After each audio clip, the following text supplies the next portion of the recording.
వచ్చి కట్లిప్పు. ఏమైందిరా నీకు? కట్లిప్పు. రే, ఆ పోలీసుకి లొంగిపోవటం, ప్రెస్ మీట్లో మాట్లాడటం అంతా నిజం అనుకుంటున్నావా? రే, అవంతా ఒక స్ట్రాటజీరా. యుద్ధంలో శత్రుబలు పెరిగినప్పుడు మనం మొండిగా ఎదురెళ్ళకూడదు, లొంగిపోయినట్టు నటించాలి. అది నిజంగా లొంగిపోవటం కాదురా, శత్రువుని ఏమార్చడం. నేను అదేరా చేశాను.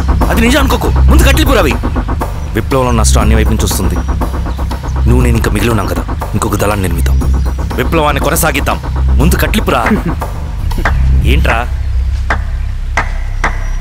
నువ్వు మాట్లాడిన ప్రతిసారి నాకు చప్పట్లు కొట్టాలనిపిస్తుంది అన్న. నువ్వు చెప్పేది నమ్మాలనిపిస్తుంది. ఇప్పుడు కూడా నమ్మేవాడిని, కానీ ఇది ఆపుతుంది. మతం మత్తుమందు లాంటిది అన్నాడు కార్ల్ మార్క్స్. కానీ అంతకన్నా పెద్ద మత్తుమందు కమ్యూనిజం. ఆ కమ్యూనిజం మత్తులో నుండి నిన్ను బయటకు తీసుకురావడానికి బలమైన సాక్ష్యం కావాలని నాకు అర్థమైంది. ఎలక్షన్ నుంచి విత్డ్రా అయ్యాక నేను నా ఫ్రెండ్ స్వప్న వాళ్ళ ఇంటికి వెళ్ళాను. రే, అర్జెంట్గా 25 లక్షలు కావాలరా. Thank you.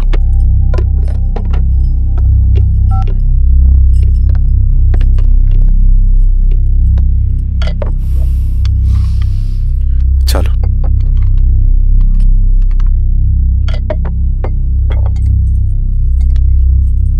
చాలు. చలో అని చెప్పాను కదా, అర్థం కాదే? ఏవండి ఏవండి, ఏమైంది స్వప్న? నేను గమనిస్తూనే ఉన్నాను, మీరు ప్రశాంతంగా లేరు. శిరీష, ఆయన బిజినెస్ చాలా ఇబ్బందిగా మారింది. బయట అప్పు తెచ్చి మరీ ఇన్వెస్ట్ చేశారు. వర్క్స్ అన్ని సగంలో ఆగిపోయాయి. కాంట్రాక్టర్స్కి బాగానే మిగులుతాయి కదా.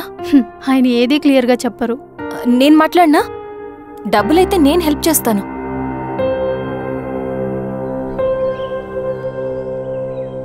అన్నయ్య, చెప్పమ్మా. మీరు డబ్బు గురించి ఏదో ఇబ్బంది పడుతున్నారని అర్థమైంది. అవునమ్మా, ఈ ఏజెన్సీ కాంట్రాక్టర్ బతికే ఇంత ఏది సాఫీగా ఉండదు. అన్ని వైపుల నుంచి అడ్డంకులే.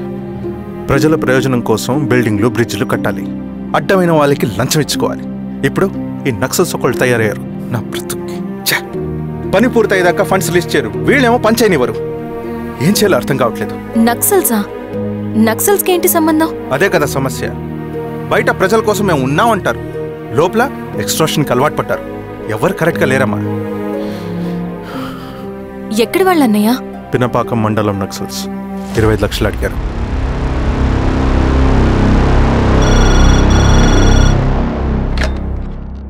హలో ధర్మ, ఆ సింగన్న దళం గురించి నీకు ముఖ్యమైన విషయం చెప్పాలి. సరే, ఓకే, బాయ్. నీతో పర్సనల్గా మాట్లాడాలి. బయటకెళ్ళు. చెప్పు. అన్నయ్య చనిపోయిన తర్వాత ఎలక్షన్స్ లో పోటీ చేసిన నన్ను సింగన్న దళం కిడ్నాప్ చేశారు. కానీ అక్కడ ఒక వ్యక్తిని చూశాను. ఆ వ్యక్తిని అన్నయ్య చనిపోయే ముందు తన దగ్గర డబ్బులు తీసుకోవడం గమనించాను. ఆ క్షణమే సింగన్న దళంపై నాకు అనుమానం వచ్చింది. I'll take care.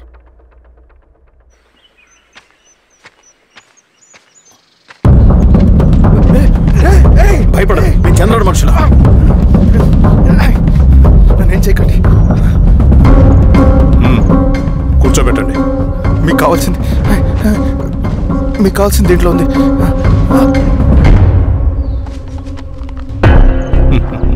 కాంట్రాక్టర్ డబ్బులు కదా, కొత్తగా ఉన్నాయి.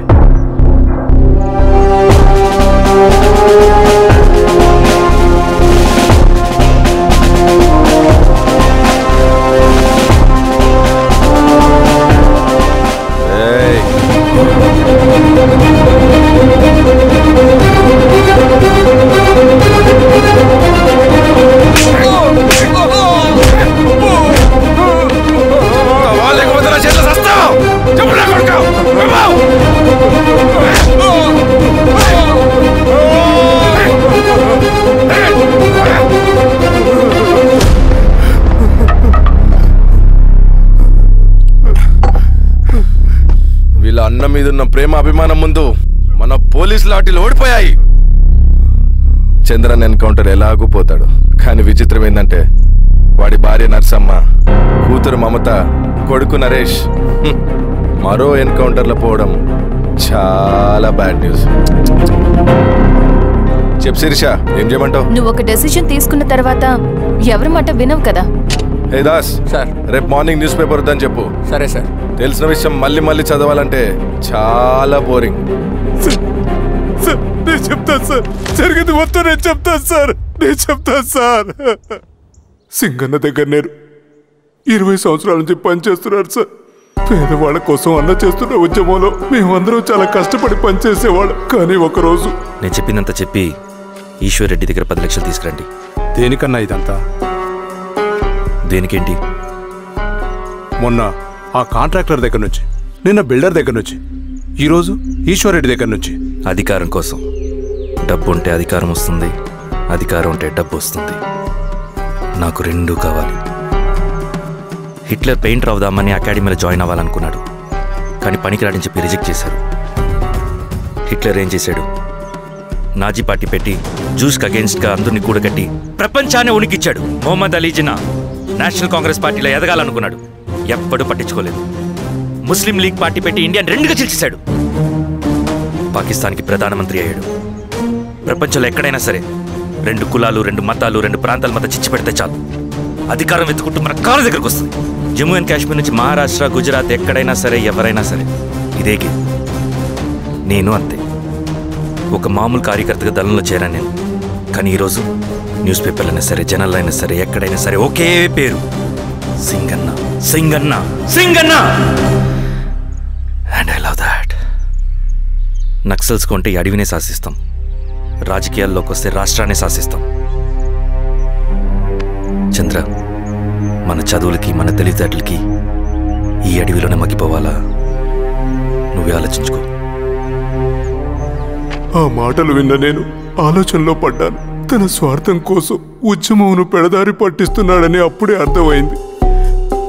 కానీ నాకు వేరే దారి లేదు. సింగన్న ఆదేశం ప్రకారం మేము వెంటనే వెళ్ళి ఈశ్వర్ రెడ్డిని కలిశాం. సింగన్న పార్టీ ఫండ్ కోసం 10 లక్షలు ఇమ్మన్నారు. ఆ డబ్బులు ఇస్తే రైతు కూలీ సమస్య ఉండదని చెప్పమన్నారు. అంత డబ్బా నేనెందుకు ఇవ్వాలి? నువ్వు గెలుస్తావనే భ్రమలో ఉన్నావు. ప్రజలంతా అమాయకులు కాదు రెడ్డి. ఈ ఊళ్ళో ఏం జరుగుతుందో నువ్వు మాకు చెప్పక్కర్లేదు. మీకు పార్టీ ఫండ్ ఇస్తే మాత్రం నేను గెలుస్తానని గ్యారంటీ ఏంటి? తప్పకుండా గెలుస్తావు. ఆలోచించుకో, తెలివైన వాడివి.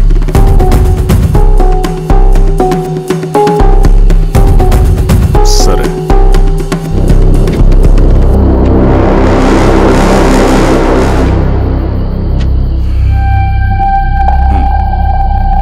కానీ నాదో కండిషన్. నేను సింగన్ని పర్సనల్గా కలవాలి. చూస్తా. కానీ ఒక విషయం, ఈ మ్యాటర్ బయటికి రాకూడదు. జాగ్రత్త. సింగన్న స్ట్రాటజీ ప్రకారం మాకు ఈశ్వర్ రెడ్డి దగ్గర నుంచి డబ్బులు వచ్చాయి. అప్పుడు నరసింహుల్ని పిలిపించి, నువ్వు ఎలక్షన్ నుంచి విత్డ్రా అవ్వాలి నరసింహులు. విత్డ్రానా? 30 సంవత్సరాల తర్వాత వచ్చిన అవకాశం అన్నా ఇది. గెలిచే ఎన్నికల్లోంచి తప్పుకోమంటారేంటి? ఎందుకన్నా? నిన్ను ఈ ఎలక్షన్లో నిలబెట్టింది కమిటీయే, విత్డ్రా చేయమనేది కమిటీయే.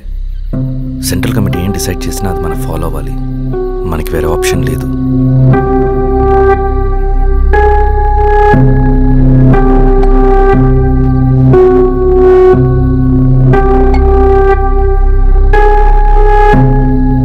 నన్ను నమ్ముకుని చాలామంది ఉన్నారన్న. మీరు వద్దన్నా సరే నేను ఇండిపెండెంట్గా పోటీ చేస్తా. నీ పట్టుదల నాకు అర్థమైంది నరసింహులు. సెంట్రల్ కమిటీతో మరొకసారి నేను మాట్లాడతాను. కొంచెం వెచ్చి, తొందరపడద్దు. లాల్ సలాం. లాల్ సలాం. తన మాటకి ఎదురు చెప్పిన నరసింహుల్ని క్రూరంగా హత్య చేయించి ఆ హత్యను ఈశ్వర్ రెడ్డి చేయించాడని అందరినీ నమ్మించి ఆ తర్వాత ఈశ్వర్ రెడ్డిని కూడా. ఏంటి ఈశ్వర్ రెడ్డి గారు, కలుద్దామనుకున్నాం కానీ ఇలా కలుస్తామనుకోలేదు. ఏంటంత కోపం? ప్రజానాయకుడు నరసింహులు చంపినందుకు నీకు మరణదండనే. ఇంతకీ నన్ను ఎందుకు కలుద్దాం అనుకున్నావు? నర్సన్ చావుకి నాకు ఏ సంబంధం లేదు. నిన్ను కలిసి ఊరు సమస్యలు, ప్రజా సమస్యలు పరిష్కరించు. అడవికి సింహం రాజు, అడవైనా ఊరైనా ఈ సింగన్నే రాజు.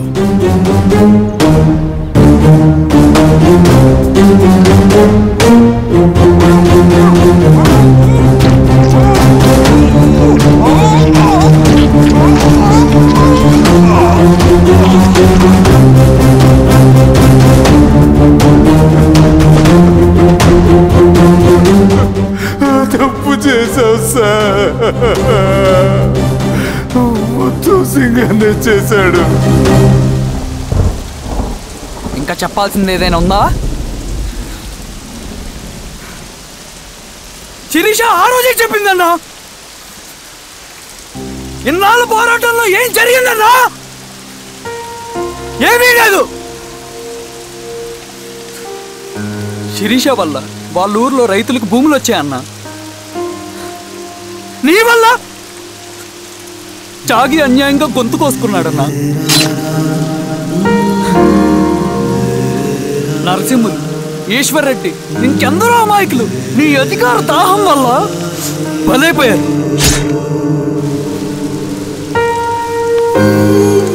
వీరస్వామి, పల్లెనప్పన్, ఇంకెంతో మంది పోలీసులు నీ కుట్రలో కాలిపోయారన్నా. ఏంటన్నా, నీ వెనుకున్న పాపానికి మన దళ సభ్యులు ఎంతో మంది అమాయకులు చచ్చిపోయారు.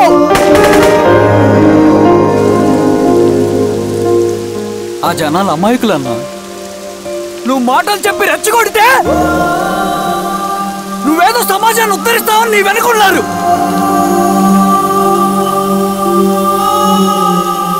వాళ్ళకి కావాల్సింది కరప్షన్ లేని సమాజం.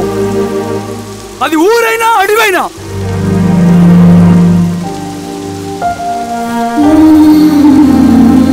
దేవతలాంటి అమ్మాయి అన్న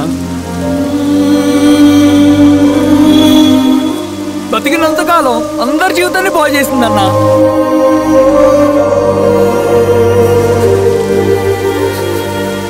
నా చేతులతో చంపించావు.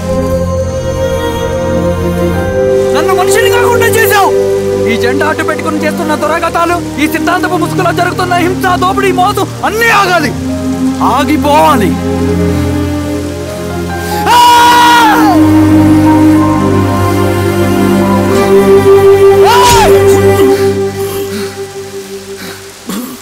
నువ్వు చెప్పిన సమాజం స్థాపితం కావాలంటే